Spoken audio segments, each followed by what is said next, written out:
አሁን ከዚህ ቤት ኮተትሽን ይዘሽ ውልቅ በይ። እሺ እወጣለሁ፣ ግን ደግሞ ሌባ ስላልሆንኩኝ ተናግሬ ነው የምወጣው። ተናንቀናል ማለት ነው።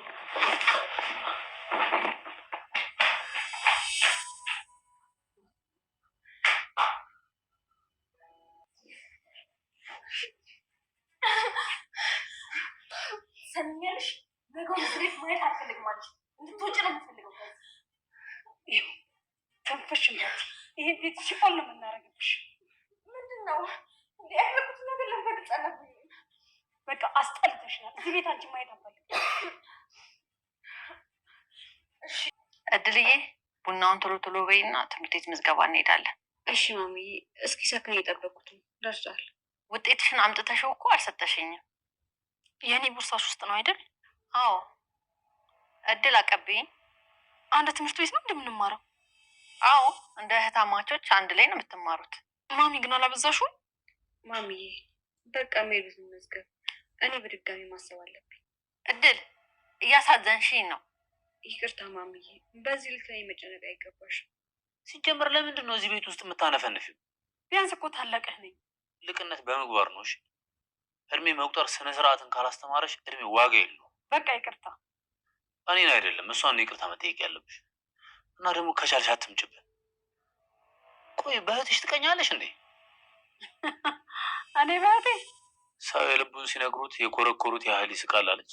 ይኔክሪ ነው ብለሽ ከኔ ጋር አንድ ትምህርት ቤት ልትማሪ? አዎ ልማር። ታዲያ አንቺ ምን አበሸቀሽ? ቦታዬን ልትወስጂ ስለቃጣሽ። ይሄ ንግግርሽ ይገባል። እሷ እንደ ልጇ ብትቀበልሽም አንቺ ግን ማደጉነትሽን አረሳሽው። ምን? እኔ ነኝ ማደጉ? የዛ ጭንቅላት እኮ ነው ሰላም የነሳሽ። እኛ የበታችነትሽ እመኝኛል። ቢኒያም ልጅሽ እንደሆነ አውቃለሁ። ግን ደግሞ ቆይ አላማሽ ምንድን ነው?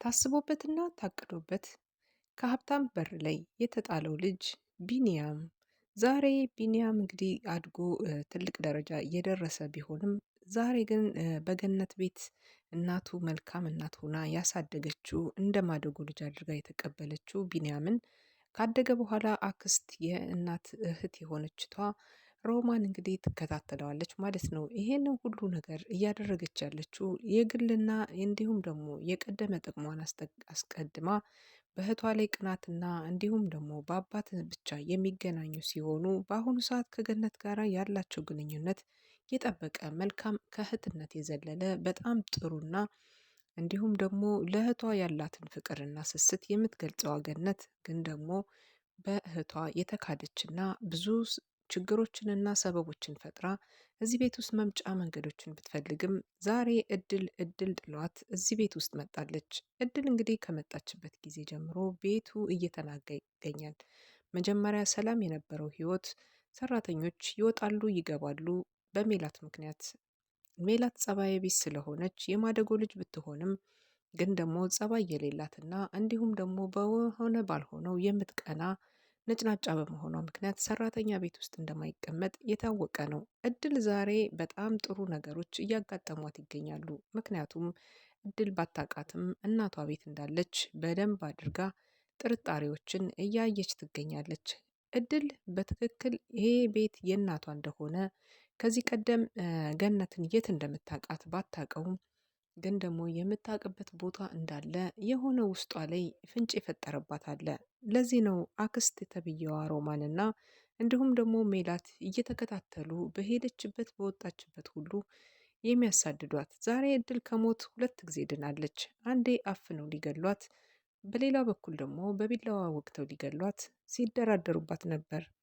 የእድል እዚህ ቤት መቀመጥና ትምህርት ልትጀምር መሆኑን በሰማች ጊዜ ሜላት በጣም ተናዳለች፣ ተቆጥታለች። ምክንያቱም ደግሞ ይሄ የሆነባት ምክንያት አሁን ላይ እድል አብራት ስትማር ሰራተኛዋ ከእሷ ጋር ተማረች እንዳትባልና እንዲሁም የሀብታም ልጅ ስለሆነች ሜላት ከእድል ጋር ሆኖ አብሮ መቀመጡ ለእሷ በጣም ሼም ይዟታልና ይህንን ነገር ለማስቀረት ከሌላ ትምህርት ቤት እንድትመዘገብ ወይም ደግሞ ጠቅልላ ከዚህ ቤት ምንጥቅ ብላ እንድትወጣ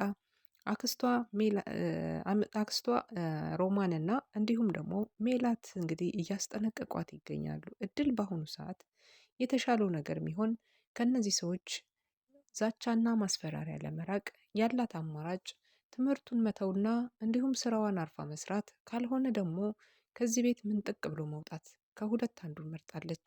አሁን ይሄ ሁሉ ነገር አያስፈልግም። ገነት እንግዲህ መልካም እንደ ልጅ አድርጌ እመለከትሻለሁ። ስለዚህ መማር አለብሽ። ከሜላት እኩል ትምህርት ቤት ከፍዬ አስተምርሻለሁ። በዛ ላይ ውጤትሽ በጣም ቆንጆ ነው።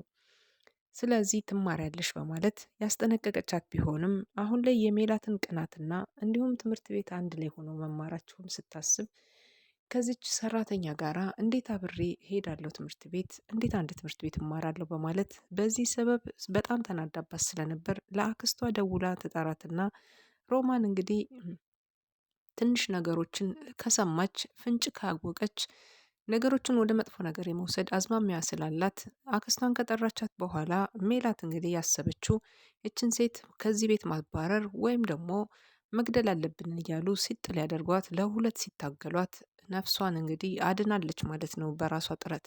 ቢሆንም ግን ከዚህ ቤት እንደምትወጣላቸው ተናግራ ነበረ። በስተመጨረሻም ሁሉም ነገር የተሳካላት ይመስላል። የሜላትና እንዲሁም ደግሞ የአክስቷ ሮማን በአሁኑ ሰዓት ላይ ሁለታቸውም ስኬታማ ያልሆኑበት ብዙ መንገዶች አሉ። እነዚህ ስኬታማ ያልሆኑበት መንገዶቿ አንደኛው እድልን ከዚህ ቤት ለማስወጣት ያደረጉት ነገር አልተሳካላቸውም። በሁለተኛ ሊገሏት አሰቡ፣ ግን ደግሞ ቢንያም ከኋላ ደርሶ አስተርፏታል።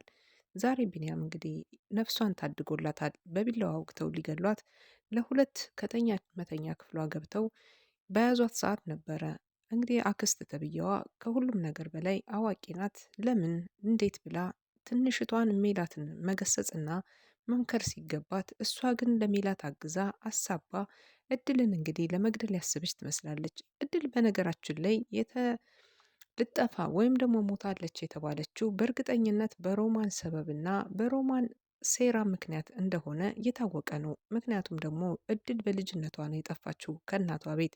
እናቷ በጣም ሀብታምና በቅንጦት የምትኖር ስትሆን እነዚህን ከማደጎ ያመጣቻቸውን ሁለት ልጆች በስነ ስርዓት አድርጋ እያስተማረች ዛሬ ለትልቅ ደረጃና ለትልቅ ቁም ነገር እያበቃች ትገኛለች። ቢንያም አንዱ ነው። ቢንያም በጣም መልካምና አስተዋይ ለሁሉም ነገር መልካም ልጅ የሆነ ልጅ ሲሆን ከእናቱ በላይ እናቴ ወልዳኛለች፣ ግን ደግሞ ጥላኛለች።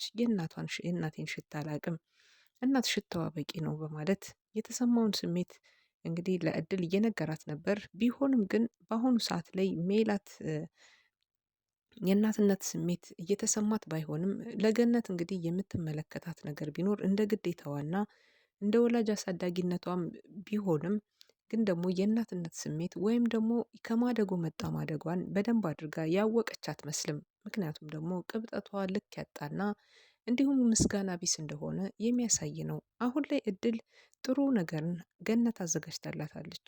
ምክንያቱም ለቤቴ ሰራተኛ ቀጥራለሁ፣ እሷን እንደ ልጅ አድርጌ አስተምራታለሁ፣ ምንም ከልጄ ባህሪ የሚለያይ ምንም አይነት ነገር የላትም በማለት እንግዲህ ለእህቷ ለሆነችዋ ለሮማን እየነገረቻት ነበር። ሮማን በንዴት እየተንጨረጨረች ነበር። ጭራሽ ለገረድ ለሰራተኛ ትምህርት ቤት ሰደሽ ጭራሽ ሰራተኛ ልትቀጥሪላት በማለት በጣም የተናደደችና እየተብሰለሰለች ትገኛለች። ወትሮውንም መጀመሪያም ሲጀመርም ሮማን ያሰበችውና ያቀደችው እዚህ ቤት ውስጥ ላይ ልጅ እንደሌለበትና ልጅ ከሌለ ደግሞ የኔ ልጅ በቅንጦት አድጎ ጥሩ ደረጃ ይዛል ብላ አስባና አቅዳ እዚህ ቤት በራፍ ላይ እንደጣለችው አድርጋ ሁሉንም ነገር ያስተካከለችው ራሷ ሮማን እንደሆነች በእርግጠኝነት ነው። ምክንያቱም አሁን ላይ እድል እንግዲህ የእሷ ልጅ እንደሆነ በደንብ አፍርጥርጣ ነግራታለች። ሜላትስ ልጅሽ ናት ስትል ስትጠይቃት ነበር። የሜላት ልጅነት የማን ልጅ እንደሆነች ባይታወቅም ግን ደግሞ የሜላትም ልጅነት የሚያጠራጥሩ ብዙ ነገሮች አሉ። አክስት ተብዬዋ ሮማን እንግዲህ ጉዷና ገመናዋ ሊወጣ ጥቂት ቀናቶች ብቻ የቀሩ ይመስላሉ። ምክንያቱም እድል ነገሩን ይዘዋለች። በዛ ባሻገር ደግሞ ለማንም ሰው ሳትናገር ቢንያምን እናትህ እንደምን አትፈልጋትም? ቤተሰቦችን መፈለግ አለበት ስትል እያወራችሁ በነበረ ሰዓት ሜላት ተደብቃ እያየቻቸው ነበር። በግርምታና በንዴት አፏን እየያዘች እየለቀቀች ከአጥር ግቢ ስር ቆማ እየተናደደች ስትመለከታቸው ነበር። እሱም እናቴ ወልዳ ጥላኛለች፣ እኔ ከእናቴ ምን ጎደለብኝ፣ ምን ያደርግልኛል በማለት ቢመልስላትም ግን ደግሞ እናትህ ምክንያት ይኖራታል፣ ከሀብታም ግቢ ስር የጣለችህ፣ ስለዚህ ይህንን ነገር ልትረዳ ይገባል። ምክንያቱን ማወቅ የተሻለ ነገር ሳይሆን አይቀርም በማለት አንቺም እሺ እናትሽ የምታሳስተዋውቂኝ ከሆነ ችግር የለውም እናቴን እፈልጋታለሁ በማለት ሲመልስላት ነበር ለእድል። እድልም እንግዲህ በዚህ ነገር ተስማምተው ሁለታቸውም ወደ ቤታቸው እያቀኑ ነበር ማለት ነው። ይህን ያወቀችዋ ሜላት እንግዲህ በንዴትና በብስጭት መኝታ ክፍል ድረስ ለመውጋት እንግዲህ ቢላዋ ይዘው የገቡ የነበር ከአክስቷ ጋር ለዚህ ነው። በሌላ በኩል ደግሞ እንግዲህ እኔ ትምህርት ቤት መማር የለብሽም በትምህርት ቤቱ መማር ደግሞ ሀሳብሽን እሺ ማለትሽን ሰምተናል። ስለዚህ ይሄንን ሀሳብ መተው አለብሽ በማለት ሰበብ ክፍሏ ድረስ ገብታ እየገፈተረች ስትመታት እድል እንግዲህ ዞር ብላ ሜላትን ፀጉሯን ጨምድዳ ይዛ ከክፍል አስወጥታታለች። ግን ደግሞ የነገረቻት ንግግር በጣም ከባድና ልቧን የሚሰብር እንዲሁም ደግሞ ተመልሳ ልትቆም የማትችልበትን መንገድ ነው የነገረቻት። እና አንቺ የማደጎ ልጅ እኮ ነሽ፣ ለዛ እኮ ነው አስተሳሰብሽ ሁሉ እንደዚህ ሆነው በማለት የማደጎ ልጅ መሆኗንና እንዲሁም የገነት ልጅ አለመሆኗን ነግራታለች ለሜላት ማለት ነው። እድል በጣም ተናዳ ስለነበረ ይሄንን ንግግር ይገባታል በማለት የነገረቻት አውቃ ነው እንድታቅና እንድትስተካከል ነው። አንቺ ገረድ ከኔ ጋር አብረሽ ቁመሽ መማር የለብሽም፣ እኔ ትምህርት ቤት መማርበት ጋር በፍጹም ቦታሽን ወቂ በማለት ሜላት እንግዲህ ደጋግማ ስታስጠነቅቃት ያንቺ ገረድ የምትዩ ቃል የተሻለ ነው ካንቺ ከማደጎነት የተሻለ ነው በማለት እንግዲህ እሷም ስታስረግጣ ስትነግራት እንደነበረ እና የማደጎ ልጅ መሆኗን አምና እንድትቀበለው ለማድረግ ያሰበችው ነገር አልነበረም። ግን ደግሞ በተናገርኩት ንግግር አልተቆጨሁም ብላ ገነት እንግዲህ ሰብስባቸው ጠርታቸው የማደጎ ልጅ መሆኔን እንዴት ለሰራተኛ ታወሪያለሽ በማለት ስትነግራት ገነት በጣም ተጨናንቃ ነበረ። ሜላት ግን ይሄንን ነገር ሆን ብላ ቤት ውስጥ ጸቡን ለመፍጠር እና ነገሮችን ለማባባስ ነበረ። እድል እንግዲህ በጣም ደረቅና በጣም የምታደርገው ነገር ሁሉ በጣም ጠንካራ የሆነች ልጅ በመሆኗ ምክንያት ባደረግኩት ነገር አልቆጭም አለቻት። አሰሪዋ ብትሆንም ገነት ግን ደግሞ እንደ እናትም እንደ ምንም ነው የምትመለከታት። እና ማሚ እኔ ባደረግኩት ነገር አልቆጭም፣ ጥሩ ነው የተናገርኳት፣ ጥሩ አረኳት። እሷና አክስቷ አንድ ላይ ሆነው መጠው ሊወጉኝ ነበር፣ ቢኒያም መጦ ባያስተርፈኝ ነበረ በቃ በማለት እንግዲህ የተናገረችውን ነገር እናንተ ስህተታችሁን ደብቃችሁን የእሷን ስህተት ተናግራችሁ የምታስቆጧት በማለት ገነት እንግዲህ ስትናገራቸው ነበረች። አክስትየዋንም ቢሆን ተናግራታለች። አሁን ላይ እንግዲህ ለእሷ መልካም እድልና መልካም ነገሮች ይፈጠሩላታል ብዬ አስባለሁ። እድል ትምህርቷን እንደምትቀጥልና ከዚህ በኋላ ደግሞ ጥሩ ማስፈራሪያ የሆናት ደግሞ ቢኒያም የእሷ ልጅ እንደሆነና የአክስት ተብያው የሮማን ልጅ እንደሆነና እንዲሁም የሜላትን ማንነት ደግሞ በቀጣይ እንደምትደርስበት ከዚህ በኋላ አዲስ ማስፈራሪያ ዘዴ እንዳገኘች እድልን አይተን ነበረ። በቀጣይ ክፍል ምን ይፈጠራል? እድል ትምህርቷን ትቀጥል ይሆን ወይስ ደግሞ ሌላ ችግር ይፈጠርባት? እናቱ ሮማን እንደሆነች ቢኒያም ቢያቅስ ምን ይፈጠር ይሆን? ምክንያቱም ከስር ስሩ የማትጠፋ እንዲሁም ደግሞ እንዳሷ አይነት መጥፎና የሚጠላት በምድር ላይ የሚጠላው ሰው ማን ነው ተብሎ ቢባል ቢኒያም የሚጠላት እንደ ሮማን አይነት የሚጠላው ማንም ሰው የለውም። እና አሁን ላይ ሮማን እናቱ እንደሆነች ቢያቅስ ምንድን ነው ሊል የሚችለው? ለምንድን ነው ስርስር እያልሽ በእህትሽ ትቀኛለሽ እንዴ? ሳትኮረኮሪ እንዴት ትስቂያለሽ? በማለት በእህቷ እንደምትቀና እየነገራት ነበርና ቢኒያም ይህንን ነገር ሰምታ ፈገግ ስትል ነበር። ሮማን እንግዲህ ያደበቀችው ሚስጥሯ ለዘመናት የቆየ ማንነቷ ዛሬ የቢኒያም እናት መሆኗን ሲታወቅባት ምን ሊፈጠር ይችላል? በጣም ነገሩ ከባድ ነው። ቢኒያም ከመጀመሪያውም ጀምሮ በእናቱ ክፋትና እንዲሁም ደግሞ በሮማን ክፋትና በሮማን ማንነት በጣም አብዝቶ ስለሚጠላት የነበረ አሁን ላይ እናቱ እንደሆነች ሲሰማ ምን ሊሰማው ይችላል? እናንተም እስኪ በኮሜንት ላይ ጻፉልኝ።